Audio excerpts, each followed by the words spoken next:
topesa matondo na matondo epai na yo nzambe na biso na ndenge osi kobatela biso uta butu mobimba mpe okomi biso na ngonga oyo na esika oyo zwa na yo lokumu tika ete kombo na yo eyebana katikati na mokili mobimba tosalela yo ndenge yo okosengelaka biso mikolo na mikolo. Papa nini tokoloba nazali ya kokoka te yo ozali bule yango wana na kosenga bolimbisi po ete yo okoka koyamba libondeli na ngai. Yawe mokonzi ya bule koya na biso katikati na mokili yo nzambe ndo koyebaka programme wana moto moko te bozongi na biso pe epai na yo nzambe yo kaka nde moto koyebaka ngonga po koyebaka mokolo moko te akoyebaka.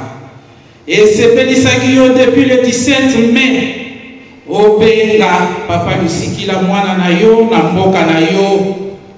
Papa biso tokoloba nini tozongisi kaka matondo ya solo bokabone kozalaka pasi ekotindaka biso na makanisi ebele na kibomoto na biso papa pamba te pasi na kati na mitema.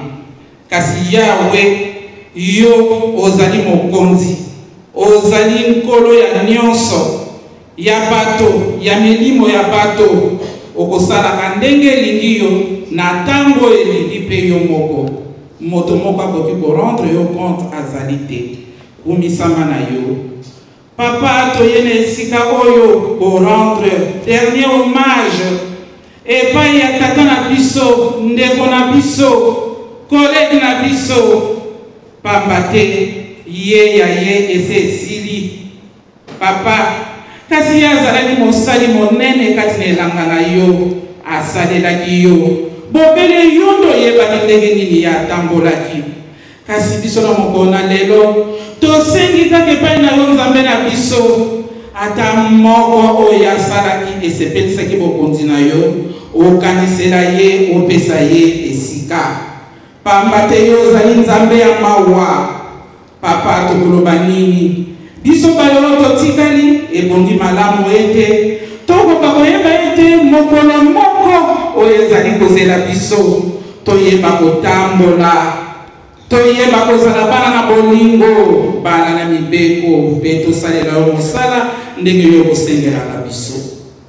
Papa na biso azali kobongama po ete azonga na mboka na biso totiki programme nyonso na maboko na yo mokolo na lelo topesi nyonso epai na yo Yawe eleka na kimia kobanda na tata pasteur atelemi oyo akoteya biso na biso nyonso tozali katikati na esika oyo tosengi kimia na yo ekita katikati na esika oyo na kombo na tata mwana pe tata molimo mosanto tokosengelaka manso. Amen.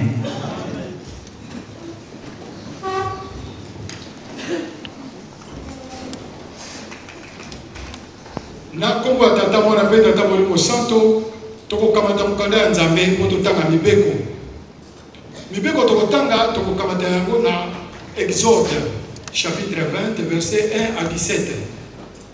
Ndenge tokosalaka na tango nyonso soki tokutani quelle que soit circonstance tosalaka rappel ya mibeko pamba te ezali mobeko kati na liboko na biso ete rappel wana esalama à tout moment na circonstance nyonso. Neto kamati yango pona toba na lecture na kombo tata mwana pe tata molimo santo. Alors Dieu prononça toutes ces paroles en disant: Je suis l'Éternel ton Dieu qui te fait sortir du pays d'Égypte et de la maison de servitude. Tu n'auras pas d'autre Dieu devant ma face. Tu ne te feras point d'image taillée ni de représentation quelconque des choses qui sont en haut dans les cieux, qui sont en bas sur la terre et qui sont dans les eaux plus bas que la terre. Tu ne te prosterneras point devant elles et tu ne les serviras point. Car moi l'Éternel ton Dieu, je suis un Dieu jaloux qui punit l'iniquité de père sur les enfants jusqu'à la 3e et à la 4e génération de ceux qui me haïssent et qui fait miséricorde jusqu'à 1000 générations à ceux qui m'aiment et qui gardent mes commandements. Tu ne prendras point le nom de l'Éternel ton Dieu en vain, car l'Éternel ne laissera point impuni celui qui prendra son nom en vain. Souviens-toi du jour du repos pour le sanctifier. Tu travailleras 6 jours et tu feras tout ton ouvrage. Mais le 7e jour est le jour du repos de l'Éternel, ton Dieu. Tu ne feras aucun ouvrage, ni toi, ni ton fils, ni ta fille, ni ton serviteur, ni ta servante, ni ton bétail, ni l'étranger qui est dans tes portes. Car en 6 jours, l'Éternel a fait les cieux, la terre et la mer et tout ce qui est contenu. Et il s'est reposé le 7e jour. C'est pourquoi l'Éternel a béni le jour du repos et l'a sanctifié. Honore ton père et ta mère afin que tes jours se prolongent dans le pays que l'Éternel ton Dieu te donne. Tu ne tueras point, tu ne commettras point d'adultère, tu ne déroberas point, tu ne porteras point de faux témoignages contre ton prochain, tu ne convoiteras point la maison de ton prochain, tu ne convoiteras point la femme de ton prochain, ni son serviteur, ni sa servante, ni son bœuf, ni son âne, ni aucune chose qui appartienne à ton prochain. Tokoleka bongo na le 12 préceptes. Tozali na mibeko oyo ya lingomba. Tokotanga yango ezali 12. Tout qui baliste oyo azwa baptême batamela ye yango. Et rappel comme ko salama pona tokosana te nini tosala te. Ya liboso respecter l'état.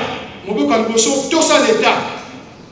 Ndenge tozawa tuuti na bamoka tosaka l'état na kusala lecture na ukamata moko kaka na kolimbola. Aimer les prochains et les ennemis. 3. Ne pas fumer. 4. Ne pas prendre de la boisson alcoolique. 5. Ne pas dormir et se laver nu. 6. Ne point commettre l'adultère. 7. Payer les impôts. 8. Ne point se chamailler ou dormir sous la colère.